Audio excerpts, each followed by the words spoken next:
Next on Worcester News Tonight, a mother in court facing charges after setting off an Amber Alert Wednesday night. Plus, construction breaks ground at a city park during a special ceremony. Details are next.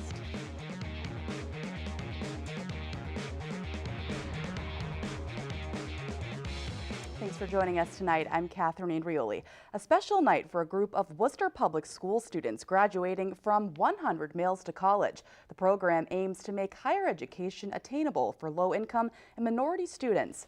Our Cam Jandro was at the event tonight and has more. Cam?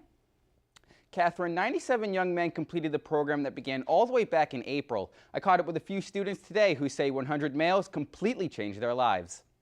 Worcester State University hosts the city's first 100 Miles to College graduation ceremony. The program selects up to 100 young men in Worcester Public Schools and aims to get them ready for college. Program coordinator Kevin Karanja believes it's crucial to prepare students for life after high school. The students here had the opportunity to showcase themselves or redeem themselves from maybe they had a bad 2 years in high school and they want to change their lives. Created in 2015 by the Massachusetts Department of Higher Education, the program aims to assist low-income males of color and first-generation college students with their academic futures.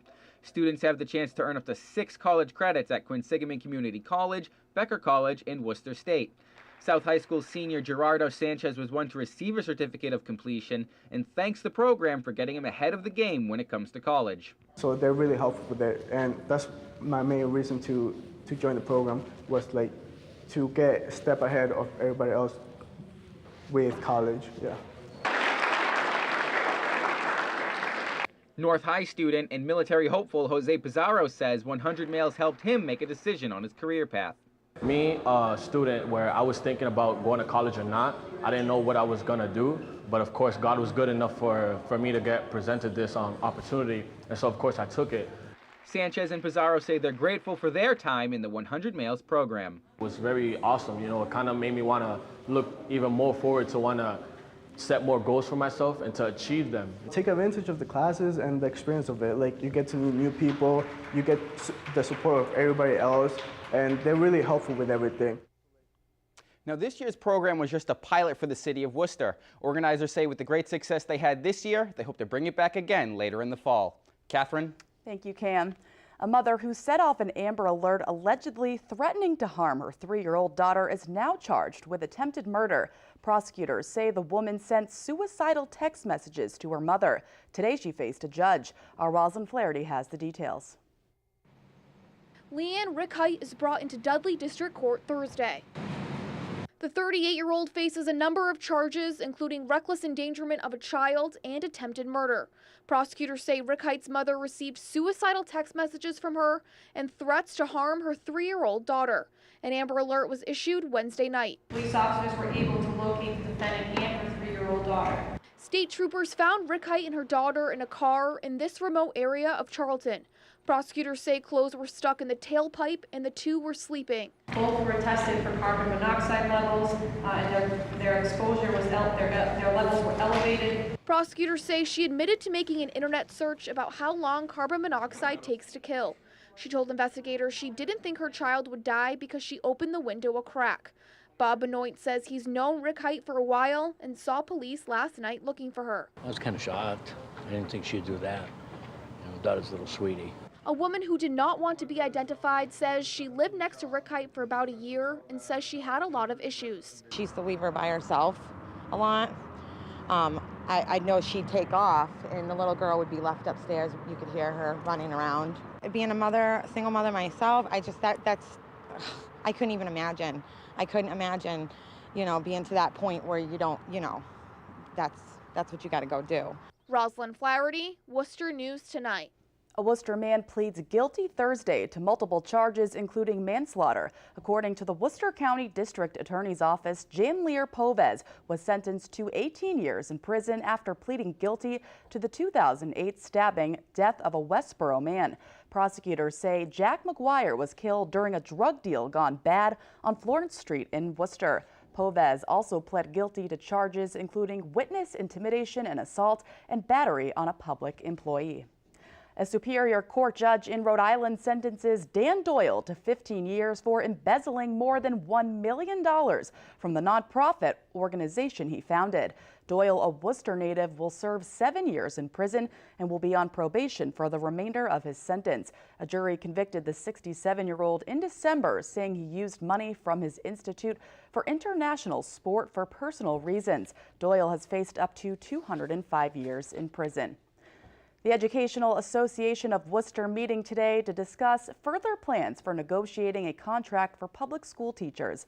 Dozens of educators and supporters gathered into a small room at the EAW Thursday. They say teachers worked the last school year without a contract, and with a new school year approaching, they're hoping a resolution can soon be met. We all have to get together, all the teachers, the IAs, and everybody have to get together and settle this contract. We can't do it. Just us on the board can't do it. 7 or 8 of us can't do it. We need everybody. Teachers returned back to school on August 24th. We did reach out to the superintendent, but she says she's unable to comment while contracts are under negotiation. Now to an update of a story we brought you last night. Police say a third goat has been found with its neck broken in Central Mass. North Brookfield police say this goat was discovered on the same day as the 2 others. There are many questions tonight, and our Brittany Schaefer spoke to a criminal justice expert to try and find some answers. From a criminal justice standpoint, there's anger. It's one possible answer to the question why someone is killing baby goats. North Brookfield police say a resident found one of his animals with its neck broken the same day 2 baby goats were killed and posed for their owners to find in neighboring West Brookfield. It's very sad. It's very heartbreaking. Kind of scary. The director of criminal justice programs at Anna Maria College says to be able to break the necks of baby goats, a person would have to be emotionally unstable. Without knowing the full case, it would be hard to say, oh, this is a psychopath or a sociopath, but it definitely is someone who would be going through some type of emotional, traumatic experience. Dr. Tanisha Pinkney says serial killers often start with animals before escalating and usually start with smaller animals at a young age. I can't really say if it's going to escalate. Being that they did have the opportunity and were on somebody's doorstep, that is of great concern, and you always have to think about what are the potential next steps. Neighbors in North Brookfield say many people in the area have pets and outdoor animals, and this is creating concern. A lot of people keep them for pets. They're a lot of fun to have around. Goats are amazing creatures. It gives me the creeps. It's very close to home, one of our neighbors. What comes next? They're just able to walk around here and, kill our animal. It's scary. But Pinkney advises the community to avoid spreading fear because it could be exactly what the suspect or suspects want. The worst thing for the community is to jump to speculations and cause fear. Because if this person is thinking about bringing, as the police said, some type of shock and awe, the fear and unease is what it would be actually fueling them. Brittany Schaefer, Worcester News Tonight. Renovation of Holmes Field breaking ground today during a ceremony with elected officials. City officials took part in the ceremony, kicking off construction. Tennis courts and a completely renovated playground are all part of the project. The City of Worcester says they have invested more than $11 million in city parks this year, and this project aims to improve the quality of life for people living in the community.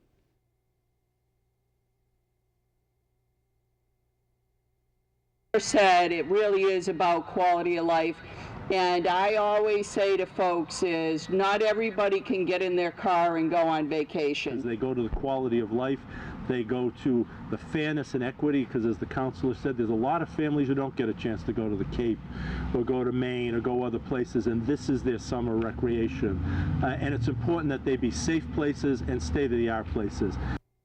And the project will add 2 brand new tennis courts and lighting to extend available playing time in the park.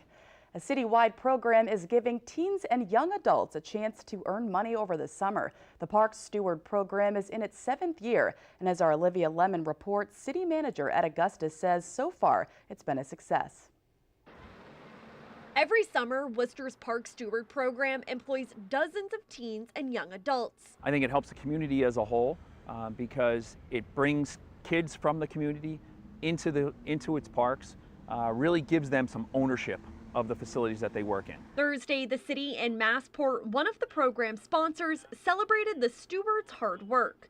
DPW Assistant Commissioner Rob Antonelli says it helps young people stay engaged and safe during the summer months, all while earning money. It gives them a viable job for the summer at $11 an hour minimum wage and gives them that availability to put something on their resume for the future. DPW has 26 full-time staff members maintaining 60 parks throughout the city. This summer, 43 park stewards were able to help with projects they may not be able to get to. We just do regular maintenance, landscaping throughout the parks, and just make sure it's up to date, up to city standards, and make sure it looks good. A lot more minute projects that need to be done, so it's a lot of deep cleaning, so to speak, or restoration. City Manager Edward Augustus says sometimes young people have a hard time finding a summer job. This program gives them an opportunity to learn skills and put something on their resume. It gives them the ability to, connect with other people, sometimes older adults, supervisors that become mentors and role models for them. The program really tries to completely give them access to both experience as well as an understanding of what they're going to need to do to go out and find that next job. Olivia Lemon, Worcester News Tonight.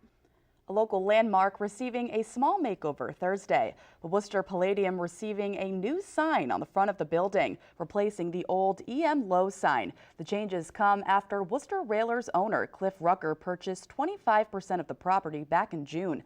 Rucker says he's looking to renovate the inside of the building and bring in more venue hosts to increase the number of shows. He says an updated Palladium will be a great addition to the city. And it was a perfect night for an outdoor movie. Here's a look at Worcester Commons Outdoor Movie Night. Many enjoyed the warm temperatures while enjoying the screening of the Batman Lego movie on the Common. Tonight was one of the many free events on Worcester Common.